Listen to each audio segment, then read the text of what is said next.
Bonjour et bienvenue sur Développement Facile. Ici Mathieu, expert en développement applicatif.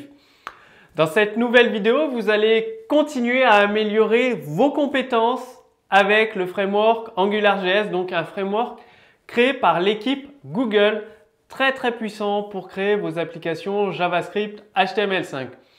Donc dans ce cours, vous allez apprendre à utiliser les constantes avec AngularJS. Donc à quoi ça sert, comment les utiliser. Donc les constantes avec AngularJS, c'est comme les constantes dans les autres langages, en JavaScript, en PHP. C'est-à-dire ça peut être une chaîne de caractères, un nombre, un objet, et c'est en lecture seule une constante. Les constantes sont déclarées dans un module et elles vous permettent de sauvegarder par exemple des valeurs de configuration, par exemple une URL vers une API. Souvent les constantes sont utilisées pour sauvegarder des valeurs de configuration. Donc pour déclarer une constante, c'est vraiment très simple. Il suffit d'utiliser la méthode constante d'un module. Donc module.constante, le nom de votre constante, API URL et sa valeur. Voilà, c'est aussi simple que ça en fait, une constante. Donc pour être utilisée, une constante doit être injectée en utilisant directement son nom. C'est-à-dire vous utilisez le nom de la constante que vous avez définie, quoi. Par exemple, vous déclarez un contrôleur avec une constante. Eh bien, vous avez module.contrôleur au contrôleur. Ensuite, votre fonction, vous appelez le scope, enfin vous avez votre variable scope en entrée. Et votre constante, là, avec l'injecteur de dépendance qui retrouve votre constante, vous utilisez son nom directement, API URL. Donc les constantes sont enregistrées au début de l'initialisation d'une application AngularJS. Elles peuvent donc être injectées directement dans la méthode config d'un module. Donc voici un exemple, c'est-à-dire vous avez un module, un service HTTP que vous souhaitez personnaliser. Vous pouvez utiliser module.config, fonction, et là le nom de votre constante. J'insiste, c'est bien par son nom que vous utilisez la constante. Bon. Les constantes AngularJS, vous l'avez vu, c'est vraiment très simple à comprendre. Il ne faut pas chercher midi à 14 h. Donc, vous allez passer un exemple pratique de code source tout de suite. Alors, comment déclarer des constantes avec AngularJS? Comme vous allez le voir, il n'y a rien de plus simple. Vous faites sur votre module que vous avez déclaré ici, AngularJS, appelé AngularJS. Vous appelez la méthode .constante, le nom de votre constante, la valeur de votre constante. Pour le domaine, une deuxième constante que vous créez et sa valeur. Voilà, c'est aussi simple que ça. Après, comment vous faites pour l'utiliser? Ici, vous utilisez une constante domaine API sur la création d'un service, un service d'URL. Et donc, le service possède la propriété API URL. Donc, vous créez votre URL de votre API actuellement. Donc, ici, ce serait www.développement-facile.com. Le chemin vers l'API, en principe, on met un slash. Et là, ça va renvoyer l'URL de l'API construite.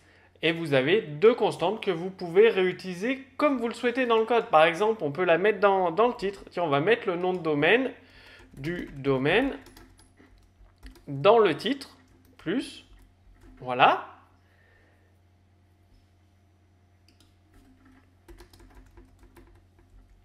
Et ensuite, par exemple, vous pouvez réutiliser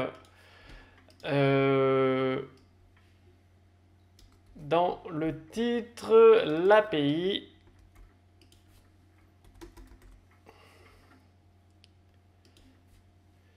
plus API. Ensuite, il suffit vous voyez l'affichage. Donc, comment effectuer l'affichage? Tout simplement, URL, un scope.url qui est défini dans un contrôleur. Ici, main controller, c'est OURL. Donc, OURL, c'est le service. Vous récupérez la propriété de ce service API URL et ça vous effectue l'affichage. Comme vous l'avez vu tout à l'heure, le titre, on a l'API.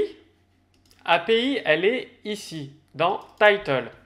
Title est réutilisé ici. Donc, on a bien notre constante API qui est affichée ici. Pareil pour le domaine. Le domaine, il est affiché dans page title. Page title est défini ici, plus le domaine. Donc, c'est affiché ici. Donc, si je change la valeur de ma constante, elle va changer à plusieurs endroits. Et le chemin, point prod. Donc, regardez, je vais recharger. J'ai juste changé les valeurs des constantes et automatiquement, tout ça va se mettre à jour. Point prod, programmation facile, prod, programmation facile. Prod, programmation-facile, programmation-facile, /dev, /API, /prod. Vous avez eu des constantes, c'est hyper simple à utiliser avec AngularJS et derrière, vous pouvez les réutiliser de la façon aussi simple que je viens de le faire devant vos yeux. Donc, maintenant, à vous d'utiliser la puissance des constantes AngularJS dans vos applications. Alors, maintenant, c'est à vous de jouer. Comme d'habitude, vous trouverez en téléchargement sous ce cours vidéo le code source complet et commenté. Donc, à votre tour de faire les exercices, donc d'utiliser les constantes dans votre développement. Si vous avez des questions, comme d'habitude, posez-les directement sous ce cours vidéo. L'équipe Développement Facile vous répondra avec grand plaisir. Et maintenant, il y a un formulaire sous cette vidéo. Donc là, juste sous cette vidéo, vous renseignez votre prénom, votre adresse mail, vous cliquez sur le bouton recevoir et vous allez recevoir les prochains cours directement dans votre boîte mail. Donc c'est très pratique, pas besoin de venir tout le temps sur le site. Directement dans votre boîte mail, vous recevrez les prochains cours sur AngularJS, Ionic Framework, jQuery, etc. Et par contre, si vous êtes développeur, vous êtes ambitieux, vous allez apprendre des techniques très précises de développement, très avancées, que vous êtes freelance, vous voulez augmenter, améliorer votre capacité de développement, cliquez simplement sur le lien juste au-dessus de moi. Donc sur l'image, vous serez redirigé vers une deuxième page, une deuxième vidéo en fait. Vous allez apprendre à créer des web apps. C'est-à-dire vous codez une seule fois et en un clic, façon de parler évidemment, il y aura quelques clics. Vous déployez votre application sur tous les smartphones, toutes les tablettes, que ce soit Apple ou Android ou Windows Phone. Et bien évidemment, en cas de difficulté, les experts de l'équipe Développement Facile, ils sont là, ils sont à votre disposition. Dire, vous avez un exemple, suite à un cours, vous avez un code source que vous ne comprenez pas, que vous n'arrivez pas à utiliser, vous leur envoyez un simple message en joignant votre code source. Et l'expert le plus qualifié, il y a plusieurs experts dans l'équipe Développement Facile, ils ont tous plus de 10 années d'expérience dans différents langages. Il prendra votre code source, il va vous le corriger, il va vous donner des explications supplémentaires pour que vous puissiez comprendre l'utilisation du concept et être autonome. Et si nécessaire, il va vous renvoyer un autre exemple de code source. Vous recevrez directement tout ça dans votre boîte mail, donc on ne peut pas faire plus simple. Cliquez simplement sur le lien, sur l'image juste au-dessus de moi. Je vous retrouve tout de suite dans la deuxième page. À tout de suite!